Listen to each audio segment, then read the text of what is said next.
In this video, we'll try to give you an idea of how people with food allergies can balance between what's available here in Turkey in terms of food and their own needs and preferences. Myself being diagnosed with gluten intolerance about 10 years ago, had different experiences of searching proper food while traveling around the country. Turkish people love bread. They eat it a lot.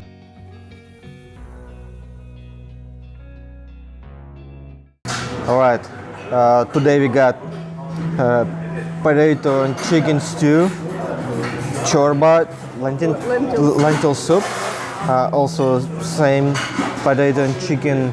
And beans and tomato sauce. Well, it doesn't look stunning on camera, I mean beans, but in reality it's really good.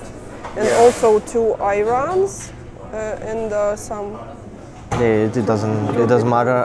Ayran is a must in Turkey because it's very good. And unlimited bread, I guess, for you. Ekmek, they call it ekmek, and yeah, you can take as much as you want. How much did it cost? All of it, 200 lira, and it is actually all gluten-free. Yeah, everything. Everything. Let me try this first.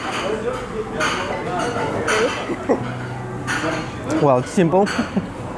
Explains the price. Yeah, and soup. But it's pretty good, yeah. And soup, chorba soup with some seasoning. Yeah, typical lentil soup. Nothing too much. So, yeah, it's not fancy, but it's just regular Turkish food. Yeah, but it's not bad. Okay. So like I would recommend everyone to try it. That is as close to Turkish cuisine as you can get. Yeah, okay guys, I want to try my beans. No, it's really good. Similar to what we tried in Istanbul. Like it's typical Turkish, like side dish they eat it with salad, they eat it with meat or like potatoes. Yeah, is it salty? Because like No. it's always problem to find anything not salty. It's not salty. That is perfect, Yeah. great. And this one, like chicken.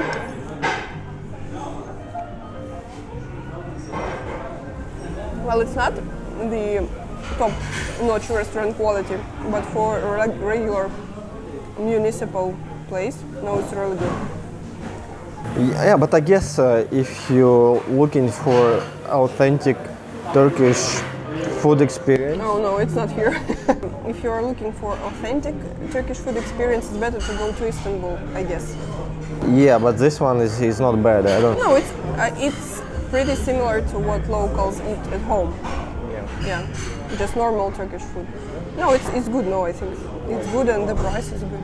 In many cases, if you order something from local cuisine, they put bread right on the plate under a kebab or köfte. And luckily, my case is not critical and it's just gluten intolerance, not a celiac disease. So I can just put all bread aside and eat the rest what I have on the plate. Okay, the rest has arrived. This is my beef with rice and onions. This is sort of dumplings with potatoes and yogurt, I think. And for some reason they put walnuts. Yeah, this is walnuts on top.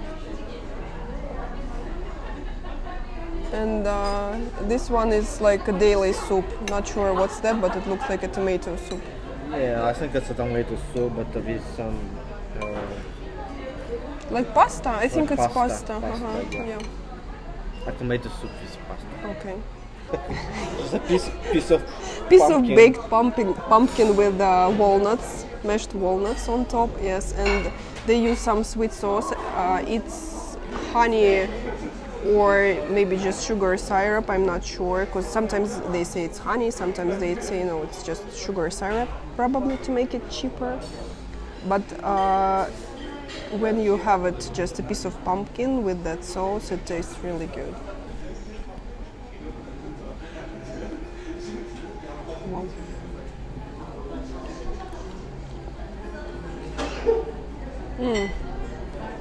Well, actually, the one we tried in Antalya that our friend recommended us was a bit better.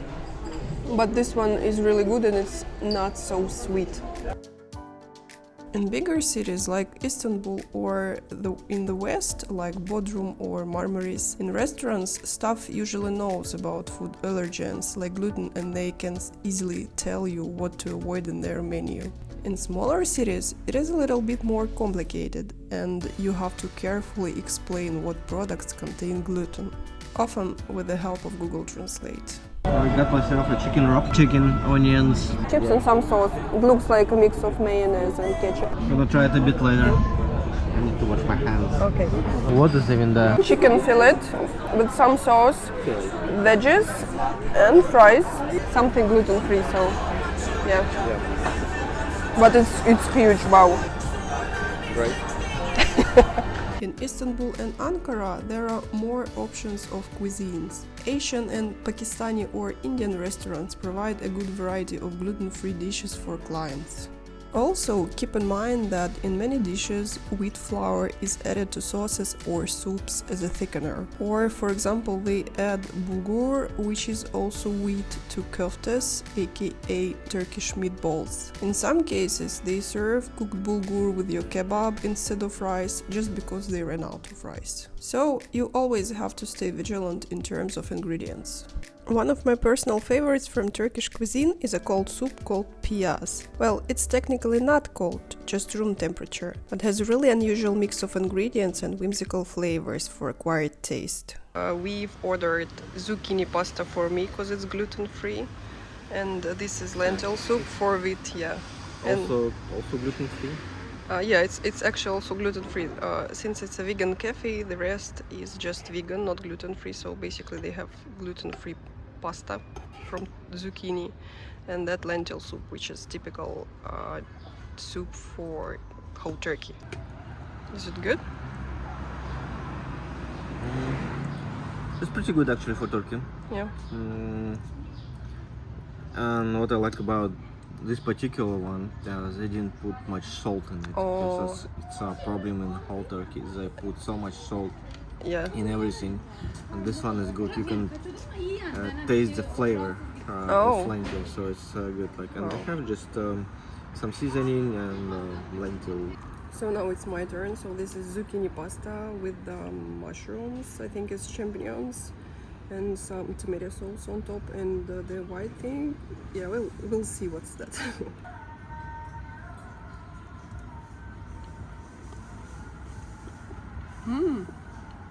It's good.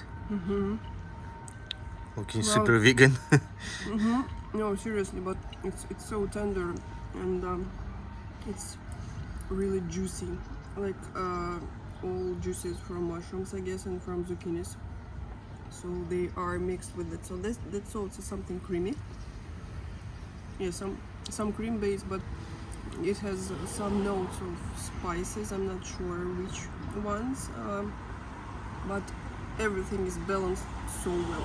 So this is really good, and it's definitely not Turkish cuisine.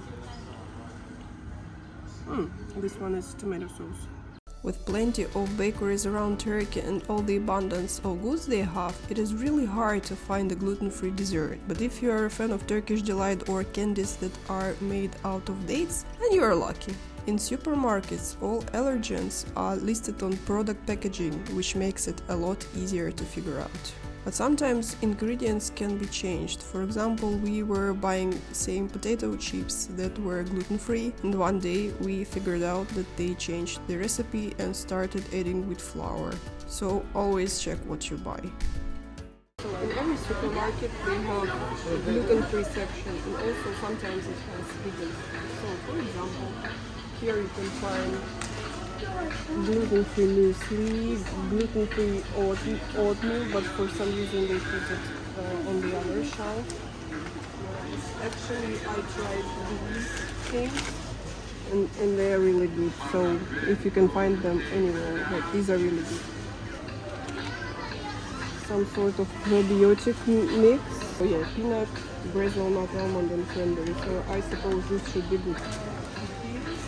I tried these ones, but they are too sugary, too crunchy, so... But they're gluten-free, huh? Yes, but they're gluten-free, and they have also chocolate one. These char stuff, I think you can find them all over Europe. It's imported and it's really expensive here. These tada. These are local brands, but surprisingly they are pretty good. I like this biscotti. Yeah, let me show you these ones. Some bread stuff. This one is coconut, truffle, chocolate. Don't know what's that, never tried it because I'm not a huge fan of coconuts. So these things, pretzels, like those tiny pretzels, these are really good. This is also a local brand here. And I think all their cookies are pretty good and all their snacks are pretty good. But their bread, unfortunately, if you see the Aga bread, it's too dry. Gluten-free breadcrumbs. Yeah, we actually use it all the time. Yeah, these are good. What else? This is buckwheat. The bread, yes. this bread. one actually is the best one. This one is the best one, yes, but it's originally German, but last year they opened a factory, like a manufacturer, and they started to make that in Turkey, and it became twice cheaper, to be honest. Because before it was over than 100 lira, now you see it's like 46. Yeah. Char bread mixes and baking mixes, they are generally good. I like them, tried them before, so you have also a lot of stuff. Yeah, cakes. This is cakes, More for this bakery, is chocolate, sorts, some yeah. chocolate sauce. What else? This is gluten-free bread. Here you see they have two of these. So they are really cheap. They cost like 20 something lira, but they're so dry. Like all local gluten-free breads, unfortunately dry. And it crumbles a lot. You can see it here. You can see. It's already. I mean, it's not this low specifically. All the bread. Yeah. You know, once you take it out of the packaging, it's just disintegrates.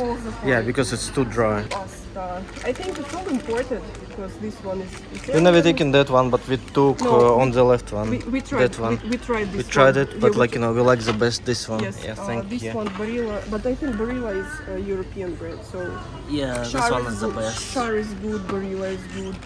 This one is European. I think tends to be overcooked. So basically, you don't want to buy that. This sort of flour, it's also local. I think it's Migros brand of life. Oh yes, I like these things. Millet capellini, but it's also imported from Europe. So. How do you know it is gluten-free?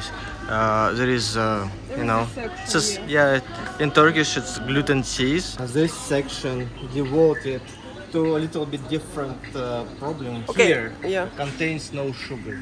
So it's stevia. What else? Some candies. Yeah, we never tried because like we don't avoid sugar really. Yeah, unfortunately it's like all mostly jams.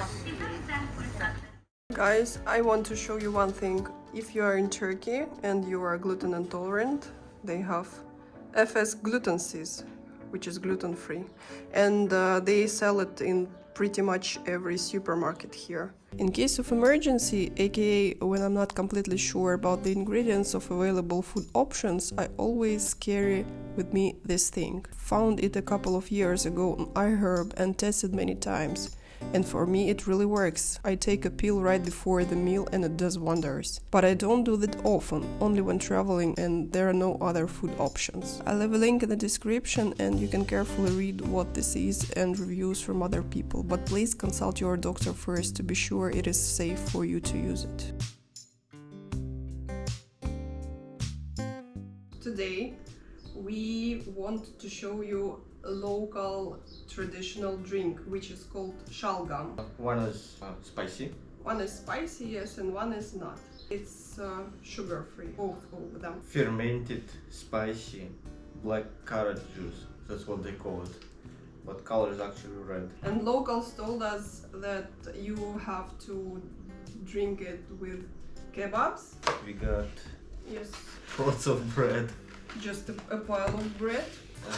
They have kebab, which is 3 pieces of meatballs and a lot of aubergine. Pearl barley. This one is gluten-free, by the way, so I can eat it normally. And the second package is grilled chicken, and also here under the chicken they have same porridge. They also Salad some on the side. green salad, yeah, but it's like Not two much. tablespoons. And this thing is Sajuka.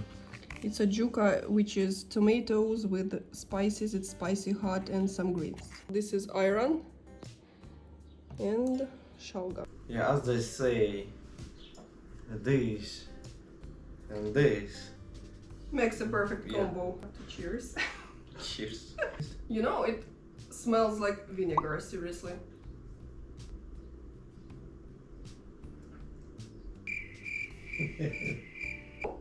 With kebab, it tastes a bit better.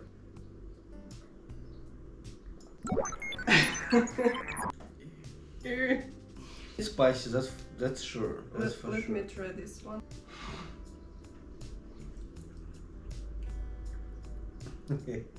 Oh, no. Actually reminds me of olives. Olives? Not at all. Shalgam. It's a no-no. I'm sorry, but like you Yeah. come here and you try it for yourself. Yeah, you try. You have to experience that.